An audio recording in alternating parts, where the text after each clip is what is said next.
cartra, Anita a Daloni Thomas ydy Tyn Hendre, ac fel y gwelwch chi, Anita sy'n gyfrifol am y gegin yma. Da chi'n brysur yn barod, Anita? Digon i wneud, gobeithio fewn ar llon lle am fwyd. Felly, be'n union sy'n digwydd yma bore yma? Dwi'n gwneud brecwast i bobl, a maen nhw'n talu 10 punt, a mae'r pres yn mynd at wahanol elusennau. Be da chi am roi ar eu platia nhw? Bacwn, hwyd, selsig, tomato, hamadach. Ac i gyd yn lleol? I gyd ydi cael ei rhoi gyn wahanol bobl. Bwtseriad lleol, Conwy, Llanrug, Llanfairfechan, a Coop Llanfairfechan hefyd, a gwaras ydi rhoedwch. Gymaint o bobl wedi bod mor ffeind. Ond da chi di hen arfer coginio ar gyfer nifer fawr o bobl, achos mae gennych chi fusnes gwely a brecwast yma? Oes.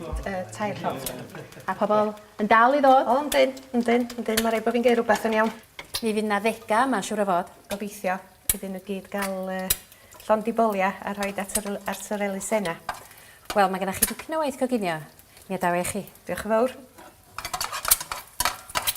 Fe gafodd yr wythnos frecwast gyntaf ei chynnal 12 mlynedd yn ôl, a'r bwriad yn amlwg, codi ymwybyddiaeth am gynnyrch lleol. Mi rydyn ni fel undeb yn cynnal yr wythnos yma am 2 reswm yn bennaf. Un i godi ymwybyddiaeth am cynnyrch lleol bendigedig sgynnon ni yng Nghymru yma, ac yr ail reswm i godi arian at elusennau.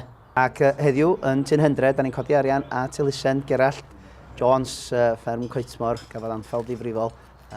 Noson flwyddyn newydd, os wedi treulio amser yn ysbyty yn Lerpwl.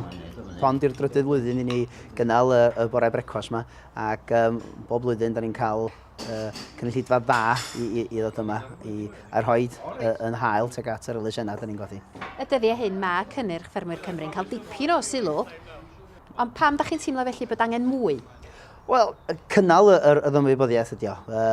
Bod gynna ni gynnyrch lleol bendigedig yn yr ardal yma. Cynnal yr syniad bod o'n yn dal yma yn bob man, ac sy'n angen mynd dramor i brynu cynnyrch bendigedig sy'r Stepan Drws. Mae gennym ni'r wyau, y cig moch, mae yma ar Stepan yn Drws. Mae'n gynnyrch bendigedig yna ni yn Gymru yma.